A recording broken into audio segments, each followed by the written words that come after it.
आप सभी लोगों का स्वागत है कैरी 24 चैनल पे।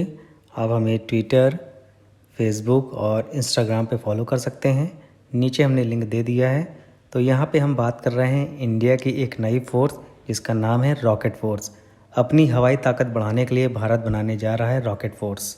भारत अपनी सैन्य तैयारियों को और प्रभावी बनाने के लिए एक अलग से रॉकेट फोर्स बनाने पर गंभीरता से विचार कर रहा है।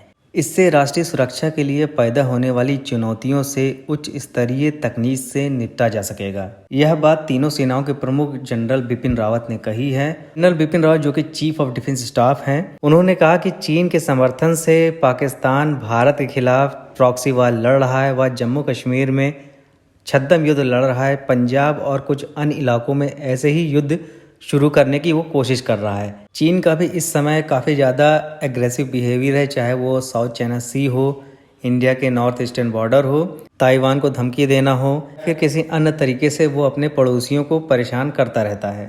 सीडीएस जनरल बिपिन रावत ने कहा कि चीन आने वाले समय में और ज़्यादा आक्रामक होकर सामने आएगा। उसी को ध्यान में रखकर हमें और दुनिया को तैयारी करनी होगी। क्योंकि हमारी ज़मीनी सीमा चीन के साथ लगती है, इसलिए हमें ज़्यादा सतर्क रहना होगा और तैयारियां रखनी होगी। और हमारे तरफ जो है दो तरफा चुनौतियां हैं, पश्चिम की ओर पाकिस्तान है और जबकि उत्तर की ओर चीन है। तो हमें दोनों से सतर्क रहना है। तो इसके लिए हमें तीनों सेनाओं के साथ मिलकर तैयारियां करनी होगी। इस सिलसिले में तैयारियां शुरू हो गई है और चुनौतियों से निपटने के लिए हमें अपनी हवाई ताकत और बढ़ानी होगी।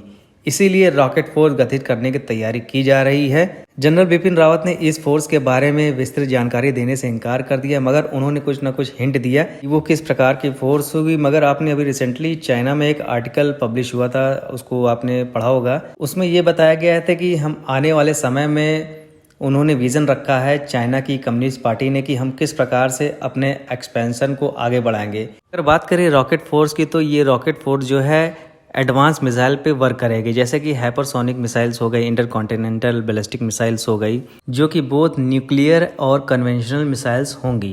रॉकेट फोर्स का मेन ऑब्जेक्टिव रहेगा आर्मी, नेवी, एयरफोर्स को एक साथ लाने का।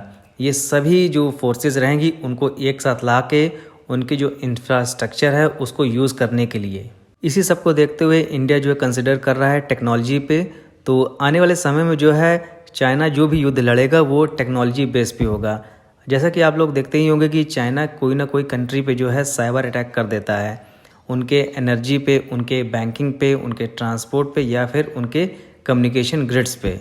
तो ये थी इन्फॉर्मेशन रॉकेट फोर्स के बारे में। आप सभी लोग का धन्यवाद। Thank you for watching.